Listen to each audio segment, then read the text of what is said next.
Hey, Shabbat Shalom, everybody. Welcome to Wisdom in Torah Ministries. This is Daniel, and I thank you for taking some time this Shabbat to join me for this week's nugget for the Torah portion, Shemini, which is Leviticus 9, verse 1 through chapter 11, verse 47. Now, this Torah nugget, we're going to focus mainly on the Olah offering, or the burnt offering, for the simple reason that last year I spent some time focusing on the purification or the chatat offering, and this year I've been studying a lot, trying to get a better understanding and a better grasp of the Olah offering. The Olah offering was the one that was completely burnt up on the altar, and you're going to see all throughout the book of Leviticus that the burnt or the Olah offering is mentioned every single time that another sacrifice is brought. And I'm coming to find out that there's a specific purpose for that. And I think that is extremely essential for us to understand the protocol and the order of the tabernacle, the sacrifices, the graded purity, and so on and so forth. And when we understand those things, then we're going to have a better grasp of the function of those. You've heard me been talking a lot about form and function, mechanics, and the character. So when we understand the form and the mechanics of the Olah, or the burnt offering, we're going to have a much better understanding of the function of those and what they represent. And I'm going to propose to you in this Torah nugget that I've come across, seeing that Christianity has had a specific understanding to how all the sacrifices pertain to Yeshua and how they were fulfilled. What I'm realizing is that some of those they do seem to have correct on what they actually mean, but as far as the burnt or the Olah offering, it's always been understood in their eyes and in the way that it's presented by Christianity is that the burnt offering was for atonement, and that's not the case. The burnt offering was never meant to be for atonement, and we're going to talk about that today. And we're also going to focus on verses 9-24 and talking about the evidence of the acceptance of the burnt offering at the initial onset of the construction of the altar and at the inauguration of the temple. Now, I literally have 6 or 7 different resources that I need to share with you in 30 minutes. So if it seems like I'm rushing through it, it's only because I really want you guys to get a grasp on all of these different areas pertaining to the Olah offering, and we can make a better connection to Yeshua with them. I always want to give you a connection to Messiah with everything that we teach in the Torah. So, continuing on with the Olah and the burnt, you're going to see once we get into Numbers, specifically chapters 28 and 29, that those 2 chapters are the protocol of when you are supposed to bring the burnt offering, specifically to the daily or the Tamid offering, the instructions for the Shabbat burnt offerings, which they actually double on Shabbat, and they also give you for the new moon and for all the feasts. And so those 2 chapters are giving us the instructions on how and when to bring the Olah offerings, but it's only pertaining to the daily or the calendar burnt offerings. And we're going to quickly see, and if you haven't noticed it already in the first 9 chapters of Leviticus, is that the burnt offering is always present with every other offering. And you'll see it all throughout the rest of the book of Leviticus. Now, the first resource I want to share with you, and I'm going to give you just bits and nuggets of these resources so we can put this whole thing together so you know that we're just not throwing information out there. These are all credible resources that help give us the witnesses and the understanding that we need to have a better grasp of this. Now, this first one is called In the Presence of the Lord, a study of cult and some cultic terms in ancient Israel. And it's by Baruch Levine, and it's a really good book, and I highly encourage you to get this resource. And what it is, it basically gives you lots of ancient Near Eastern commentary on all the sacrifices. It's not a very large book. It's only about 150 pages. But it's a really easy read. And pertaining to the Olah, or the burnt offering, on page 22, Baruch Levine says this, that the essential role of the Olah seems to have been that of attraction. The Olah was offered up with the objective of evoking an initial response from the deity prior to bringing the primary concerns of his worshippers to his attention. The Olah functions as a complete rite in the ritual activities of belong. Oh, I don't want to get into those resources, so we'll skip that. But the precise function of the Olah in this episode becomes clear when we recall the terms of what it actually means. So he's going on to give you his initial definition is that the Olah represents attraction or entity. Okay? Now if we go to the IVP commentary by Walton, Matthews, and Havelas pertaining to Leviticus 1:3-4 under the burnt offering, it says that the burnt offering is always a male that is completely burned on the altar except for the skin. This is the type of sacrifice that was offered by Noah and the type that Isaac was supposed to be. Other peoples are portrayed in the Bible as making burnt offerings in Numbers 23, and texts from Syria, Ugarit, and Alach, and Anatolia, the Hittites, testify to the practice of Syro-Israel. In contrast, there is not yet any evidence of this type of sacrifice in Egypt or Mesopotamia. The burnt offering serves as a means to approach Adonai with a plea. The plea could concern victory, mercy, forgiveness, purification, favor, or any number of other things. The purpose of the offering is to entreat the deity's response.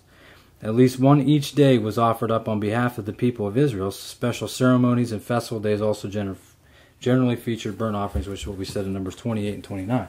But I wanted you to see, here's another witness to saying, from investigating from an ancient Near Eastern perspective, is that the Olah offering wasn't for atonement.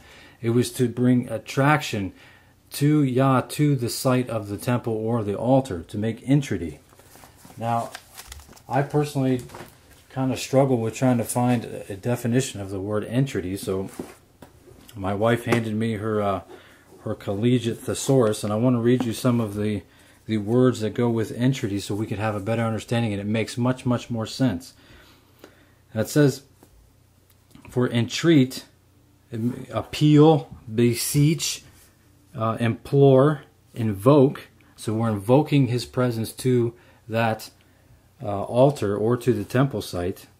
Plead, pray, supplicate. So now when Paul's talking about making supplication, or other verses that are making supplication, it's linked directly to the context of the Olah offering. Now for entreaty, it says prayer in all caps, appeal, application, imploration, imprecation, petition, plea, suit, and supplication again. So now we have the definition and some synonyms to go along with that word entreaty to back up our definition of why they were doing it. So they were bringing that Olah or the burnt offering to invoke Yah's presence to the altar. Okay. Now, when I got through understanding that the Olah offering was brought first, okay, and the question came up in my mind at the beginning of chapter 1 of Leviticus, well, how do we know that it was accepted?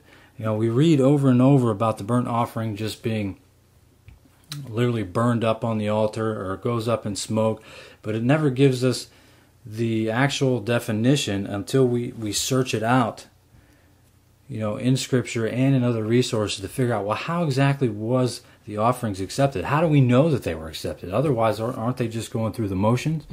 So when we read in Leviticus 1, verse 3, it says, if the offering of the burnt offering is from the herd, he is to offer a male without defect.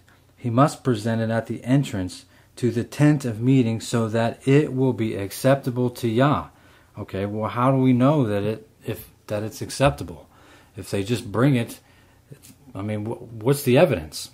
So I began looking into this and trying to find the answers to that question. And I think it's extremely, extremely important for us to recognize what that evidence is. Now let's jump into Leviticus 9:24 really quickly,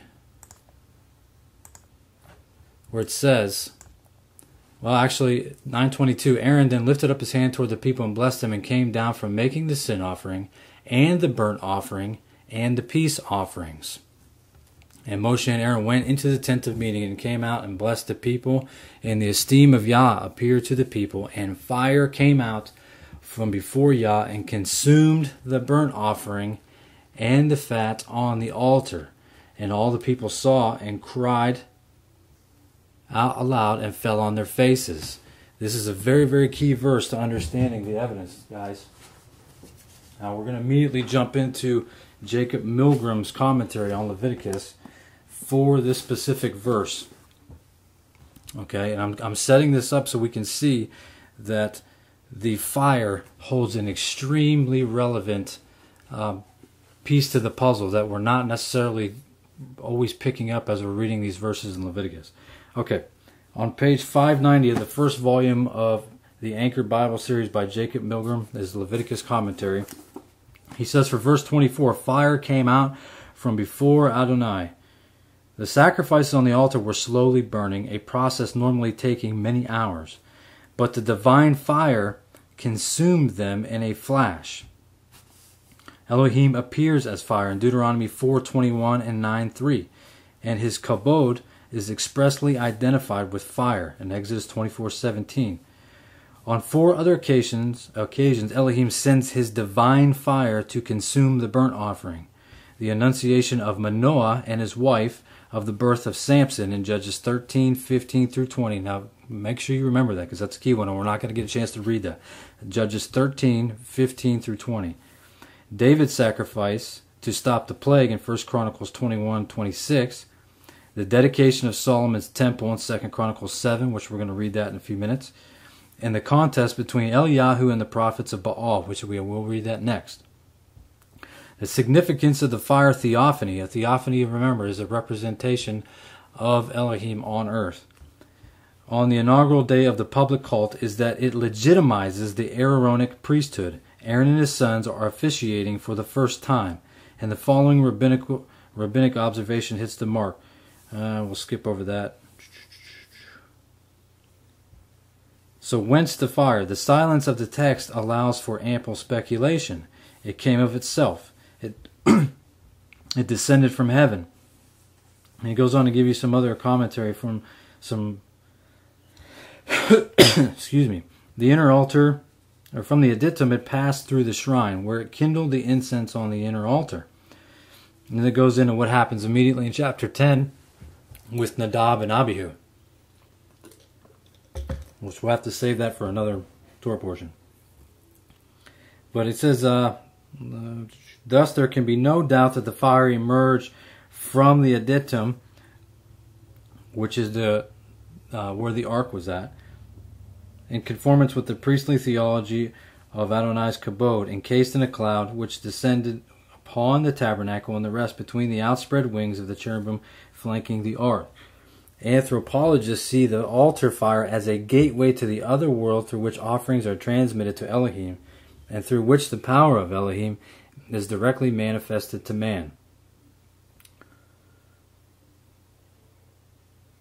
Just reading on here to make sure I didn't miss anything. So Milgram also agrees that the evidence that the offering is accepted only comes by the divine fire that Yah sends to consume it. Ladies and gentlemen, whenever we see that the priests were putting fire or putting wood on the altar fire, and they had to continually keep the fire burning all day and all night, that perpetual fire, it wasn't that they were putting the fire there themselves. They were just stoking the fire. If you go back and you look at those verses from the Hebrew, and it's in chapter 1 where it says, I'll give you the verse, chapter 1:7 of Leviticus, the sons of Aaron the priest are to put fire on the altar and arrange wood on the fire. That they weren't lighting the fire themselves. That fire was started from Yah. It's divine fire. That's how we know that the burnt offerings were accepted. Okay, let's go to 1 Kings chapter 18, and we're going to read about Eliyahu. give you some more evidence. And we're going to begin in verse 17. It says, "And it came to be when Ahab saw Eliyahu, and Ahab said to him, Is that you, O disturber of Israel? And he answered, I have not disturbed Israel, but you and your father's house, in that you have forsaken the commands of Yah, and you have followed the Baals. And now send and gather all Israel to me on Mount Carmel, the 450 prophets of Baal, and the 400 prophets of Asherah, who eat at Isabel's table." Ahab then sent for all the children of Israel, and gathered the prophets to Mount Carmel. And Eliyahu came to all the people and said, "How long would you keep hopping between two opinions? If Yah is Elohim, follow him, and if Baal, follow him." But the people answered not a word. And Eliyahu said to the people, "I alone am left, a prophet of Yah, but the prophets of Baal are 450 men. Now let them give us 2 bulls, and let them choose 1 bull for themselves, and cut it in pieces, and lay it on the wood, but set no fire. And I prepare the other bull, and shall lay it on the wood, but set no fire. And you shall call on the name of your mighty one, and I call on the name of Yah. And the Elohim who answers by fire, he is Elohim." So all the people answered and said, "The word is good." So here we are, ladies and gentlemen. They're both setting up to offer up burnt olah offerings. Okay, verse 25, "And Eliyahu said to the prophets of Baal, Choose 1 bull for yourselves, and prepare it first, for you are many, and call on the name of your mighty one, but set no fire."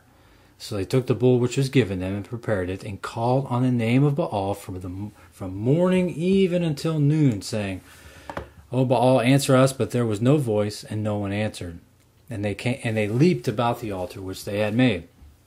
And it came to be at noon that Eliyahu taunted them and said, "Cry aloud, for he is a mighty one. He is meditating, or he is busy, or he is on a journey. Or it could be that he is asleep and it has to be awakened." And they cried aloud and cut themselves according to their ruling with knives and spears, until the blood gushed on them. And it came to be when midday was past that they prophesied until the time bringing to the evening offering. Until the evening offering. That's the olah, guys. But there was no voice, and no one answered, and no one paying attention. Then Eliyahu said to all the people, "Come closer to me." And all the people came closer to him. And he repaired the altar of Yah that was broken down. Eliyahu took 12 stones, according to the number of the tribes of the sons of Yaakov, to whom the word of Yah had come, saying, "Israel is your name." And with the stones he built an altar in the name of Yah, and he made a trench around the altar large enough to hold 2 seahs of seed. And he arranged the wood, and cut the bull in pieces, and laid it on the wood, and said, "Fill 4 jars with water, and pour it on the burnt offering and on the wood." Then he said, "Do it a second time." And they did it a second time. And he said, "Do it a third." And they did it a third time. And the water flowed around the altar, and he filled the trench with water too. It came to be at the time of bringing the evening offering, the Olah Tamid, that Eliyahu the prophet came near and said, "Yah, Elohim of Abraham, Isaac, and Jacob, and Yisrael, let it be known today, you are Elohim of Israel, and I, your servant, have done all these matters by your word. Answer me, O Yah, answer me, and let this people know that you are Yah Elohim, and you shall turn your hearts back to you again." Then the fire of Yah fell and consumed the burnt offering, and the wood, and the stones, and the dust, and it licked up the water that was in the trench. And all the people saw and fell on their faces, and said, "Yah, he is the Elohim. Yah, he is Elohim." So here we see, ladies and gentlemen, this is another proof text that shows the evidence of the divine fire. And once everybody's seen that burnt offering consumed, they knew that Yah was the one true Elohim. Now, the Zondervan Illustrated Bible Background Commentary for 1 Kings 18:38 says this: "Fire is the clearest possible indicator of the divine presence and an impressive theophany. The irony of Yahweh's victory is all the more potent when one considers the Canaanite religious tradition that Baal controlled lightning and rain. In one passage from Ugarit, Baal states, 'I understand lightning, which not even the heavens know.' The lightning, however, is more than just an impressive show of power. The sacrifices were ostensibly offered along with petitions for rain, typically sent by storm gods. The fire indicated that Yah was listening to and answering Eliyahu's prayer, so that when the rain came in the following verses, it was clear that it was sent by Yahweh rather than by Baal. The lightning was also one of the weapons of the divine warrior. Thus here we see the warfare going on between Baal and Yahweh for the last couple of chapters to a climax. So, here we have more evidence of the fire being the evidence that the sacrifices were accepted. Ladies and gentlemen, this is extremely important, I think, for us to recognize, especially with any type of altar that is going to be constructed in the future. And I'm trying to give you some of the legal terminology, the legal procedures, the legal protocol that's behind administrating sacrifices in the temple atmosphere. And it's extremely important that we understand this. So, 1 Kings, let's go to 2 Chronicles chapter 7. And we'll read these verses really quickly about Solomon's temple. And when Shlomo had ended praying, fire came down from the heavens and consumed the burnt offering and the slaughterings. And the esteem of Yah filled the house. And the priests were unable to enter the house of Yah, because the esteem of Yah had filled the house of Yahweh. And all the children of Israel bowed. All the children of Israel saw how the fire came down and the esteem of Yah on the house. And they bowed their faces to the ground on the pavement and did obeisance and gave thanks to Yah, saying, for he is good, for his kindness is everlasting. And the sovereign and all the people were making offerings before Yah. Now see, this is key here in verse 4, but understanding that the burnt offering comes first. This is part of what we were talking about earlier. And one of the things I wanted you guys to recognize is that burnt or the olah offering that accompanies every other sacrifice or is essential for the very onset of the construction of the temple, and it's one of the first sacrifices offered immediately after the purification of the altar, is because that draws Elohim's presence to the altar and to the temple, but it acts as a mediator. Okay, it comes first. It isn't. You couldn't just bring a sacrifice at any time you wanted without bringing the olah offering. It's absolutely essential. You could not do it. There's a protocol and an order in which everything is in the temple. So that olah acts as a mediator. It's not meant for atonement. Okay, and this is how I want us to see the connection to Yeshua. But really quickly, I want to jump to the Zondervan commentary again for 2 Chronicles 7 really quick.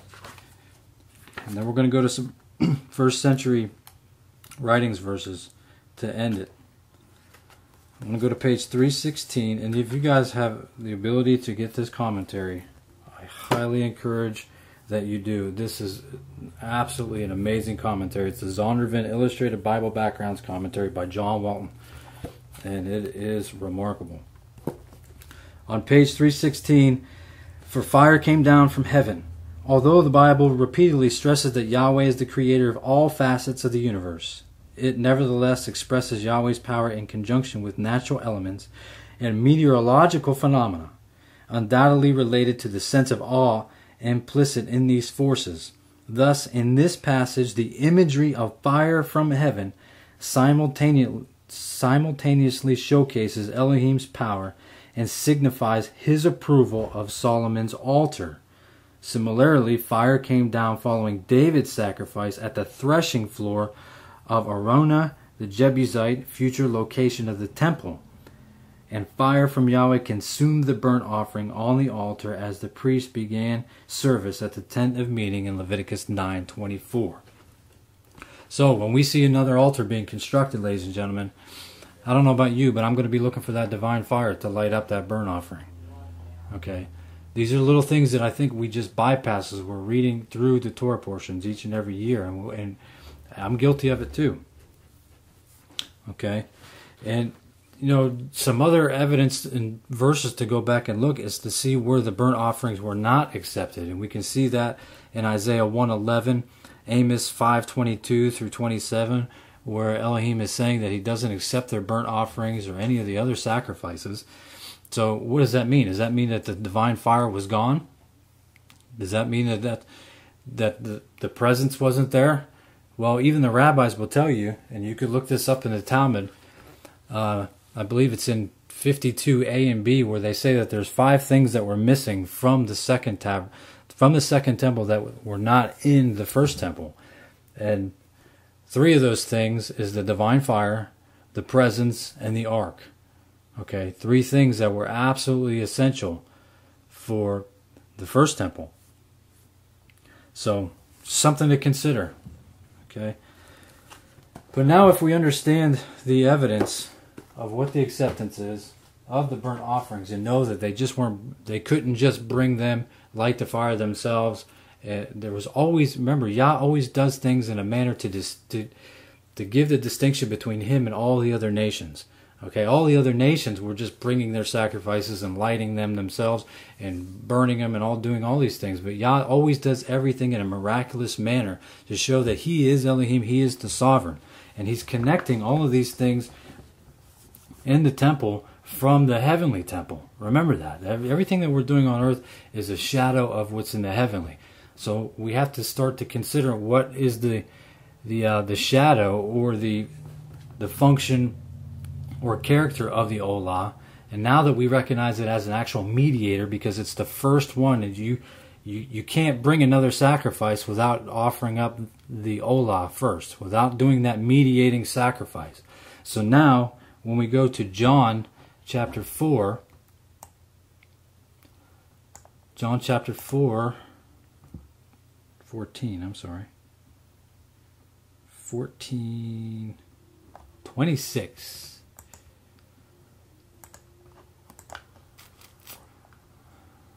My program's running a little slow here, guys.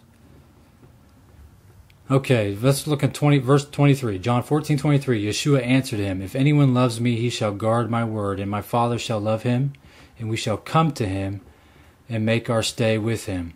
He who does not love me does not guard my words, and the word which you hear is not mine, but the Father who has sent me.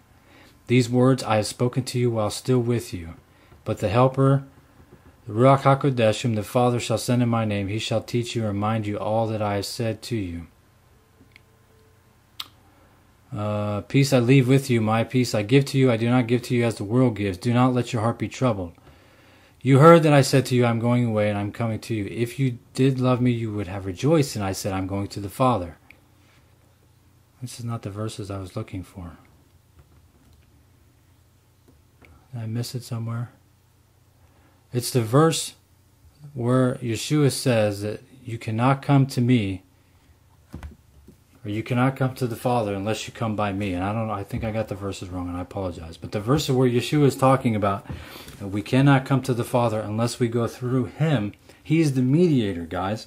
And this is the same type of terminology we see Paul using in Galatians 3:19, 1 Timothy 2:5. Let's go to 1 Timothy 2:5. Is understanding that Yeshua is the Olah offering and means of it being the mediator, and he is the mediator. So 1 Timothy